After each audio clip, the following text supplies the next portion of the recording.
देश में एक औसत परिवार में लोग कितने थे। तो देश के एक औसत परिवार में जो लोग थे वो थे 4.2, यानी कि भारत का एक औसत परिवार 4 सदस्यों का परिवार है, 4.2 सदस्यों का, अगर मैं एग्जैक्ट बताऊं। इनमें कमाने वाले कितने हैं? 1.6। ये वो टॉर्च हैं जो आपको पूरे सर्वे में अपने साथ लिए चलनी है, जिससे कि आप सर्वे को ज्यादा सफाई से देख सकें, समझ सकें। डिपेंडेंसी यानी कि एक हाथ कितने लोगों को कमा के खिला रहा है? 2.5 लोगों से ज्यादा को, 2.6 लोगों को। भारत के औसत परिवार में 4.2 लोग, कमाने वाले 1.6 लोग, यानी कि 1.5 लोग करीब करीब, और उन पर डिपेंडेंट 2.5 लोग, यानी कि हर कमाने वाला व्यक्ति 2.5 लोगों को खिला रहा है। अब पहली बात कि हम कमा कितना रहे हैं, भारत में औसत कमाई कितनी है, फिर हम इसके मायने समझेंगे। तो पहले मैं आपको बताऊं कि भारत का औसत परिवार 23,000 रुपए प्रति माह कमा रहा है। भारत का प्रति परिवार, कितने लोगों का परिवार है? 4.2 लोगों का, वो 23,000 रुपए प्रति माह कमा रहा है।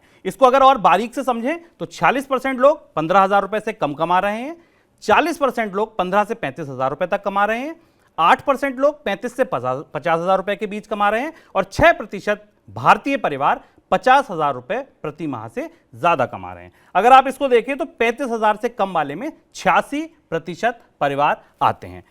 सबसे पहला सवाल अंशुमान सर आपसे, हम लोग हमेशा पर कैपिटा इनकम से आय नापते हैं, देखते हैं कि जीडीपी से आप टोटल आबादी को घटा भाग दे दीजिए तो पर कैपिटा इनकम आती। हमने पहली बार इस सर्वे में हाउस होल्ड्स की इनकम को किया, कैसे अलग है और क्यों ये ज़्यादा तर्कपरक है या तर्कसंगत है? हाँ, मनी सेंट्रल के इस विशेष पेशकश में आप सबका स्वागत है।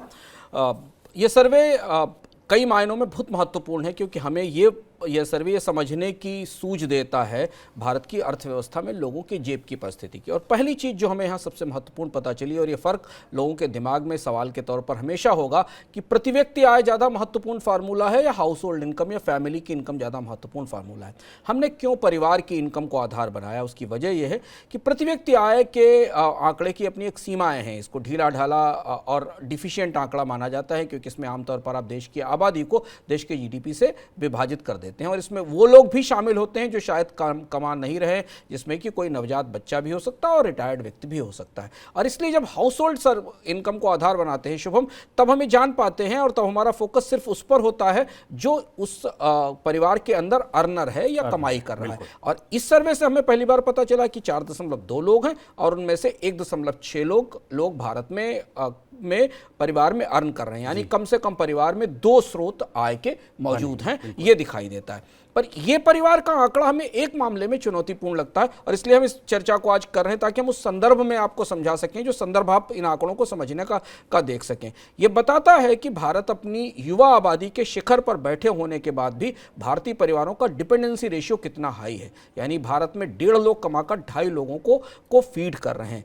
ये स्थिति तब है जब भारत में इस समय सबसे ज़्यादा युवा लोग काम के लिए उपलब्ध हैं। ये डिपेंडेंसी रेशियो अगर आने वाले समय में जब भारत में एजिंग आएगी तो शायद और ज़्यादा बढ़ता जाएगा। ये इस आंकड़े में छिपा हुआ संकेत है। अब हम चलते हैं अगले प्रमुख आंकड़े की तरफ, जहां हम ये समझने की कोशिश करेंगे कि भारत की प्रति व्यक्ति आय को आपको देखने के लिए, अब भारत की हाउस होल्ड इनकम को देखने के दूसरे संदर्भ क्या हो सकते हैं। दूसरा संदर्भ ये है कि भारत में कामगारों के लिए सरकार एक न्यूनतम मजदूरी दर तय करती है, जो औसतन भारत में 500 रुपये है। अलग अलग राज्यों में अलग अलग जगह थोड़ी ज़्यादा और कम है, और ये न्यूनतम मजदूरी दर अकुशल श्रमिक, कुशल श्रमिक और अति कुशल श्रमिकों में बांटी जाती है। इसे 500 से 700 रुपये माना जा सकता है, औसत 500 रुपये। भारत में 23,000 रुपये कमाने वाला एक परिवार, जिसमें 1.5 लोग मुख्य रूप से उसके ब्रेड अर्नर हैं या जीविका वाले लोग हैं, उनकी आय भारत की न्यूनतम मजदूरी को अगर जोड़ लिया जाए तो उससे भी कम, यानी 2 लोगों में से एक व्यक्ति न्यूनतम मजदूरी का आधा ही कमा पा रहा है। यानी इससे यह भी संकेत मिलता है कि एक व्यक्ति शायद उस परिवार में नियमित काम कर रहा है और दूसरा व्यक्ति सीजनल एम्प्लॉयमेंट में साल में कुछ समय के लिए या बाकी जगह काम करता है। ये इस आंकड़े को समझने का दूसरा आईना या दूसरा सूत्र है। सर आलोक सर, आपकी टिप्पणी अब जरूरी है। 23,000 रुपए की आय, जिसमें से 86% लोग 35,000 रुपए से कम कमाते हैं, क्या बताता है आपको, कैसे अगर इस आंकड़े को खोल के पढ़ा जाए? एक तो मैं सबसे पहले आपको और आपकी टीम को बधाई दूंगा, बड़ा शानदार आपका सर्वे का डेटा डिस्कस हमने उस दिन भी किया। आपके सवाल पे आने से पहले मुझे एक आंकड़ा आपके इसमें आया कि भारत में औसतन परिवार में 4.2 मेंबर्स हैं। 70s में जब हम छोटे हुआ करते थे तो बड़े बड़े हम इश्तिहारी प्रोग्राम देखते थे, हम दो हमारे दो।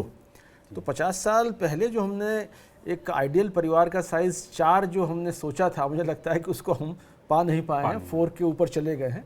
तो जनसंख्या वाले सवाल को अलग तरह से देखे जाने की ज़रूरत है। देखिए, ये जो 23,000 का आंकड़ा है, ये हमें बताता है कि हम कई मामलों में बहुत ज़्यादा खुद को third economy, fifth economy, second economy, एकदम से हम खुद को इतना फुला लेते हैं कि हम तो बिल्कुल वहाँ पहुँच गए, और कई मामलों में हम समझते हैं कि साहब हम कुछ नहीं कर पाए। मुझे लगता है कहीं सच्चाई बीच में है। 23,000 रुपये एक परिवार को मिल रहा है, और जैसा कि अंशुमान जी ने इसको और क्लियर किया कि भाई ये 2 लोगों की न्यूनतम मजदूरी का भी हिसाब किताब इससे नहीं बन रहा है। तो ये आंकड़ा कहीं ना कहीं आप देखें टैली करता है। मुझे जब ये मैं आंकड़ा देखता हूँ कि इस मुल्क में 80 करोड़ लोगों को 2 टाइम के खाने का जुगाड़ कोरोना काल में भारत सरकार ने किया, तो अगर 140 करोड़ की पॉपुलेशन हमारी है, मैं इसको अपनी क्लास में अक्सर इसको लूजली पढ़ाता हूँ कि 140 करोड़ की पॉपुलेशन में 80 करोड़ का जो हमारा है वो युगांडा है, 5 करोड़ का हमारा अमेरिका मान लीजिए, उनकी इनकम एसेट्स के लेवल वो हैं, और करीब 35-40 करोड़ इंडिया का मलेशिया है। तो भारत का युगांडा बहुत बड़ा है। अगर हम देखें तो उससे रिलेट होता है कि इतनी बड़ी आबादी अगर 23,000 में जीवन यापन कर रही है, तो इससे मुझे ये संकेत मिलता है कि जो पिछले 20 सालों में हमने मार्केटिंग देखी कि साहब वो शैम्पू अपने आप में मिडिल क्लास प्रोडक्ट हुआ करता था, लेकिन शैम्पू का सैशे जो 1 रुपये का आता है वो अक्रॉस द क्लास नीचे भी जा सकता है। तो 23,000 रुपये वाला भी शैम्पू का सैशे यूज़ कर रहा है, तो वो कहीं ना कहीं अपने कंजम्पशन लेवल को वहाँ बढ़ा के ले जा रहा है।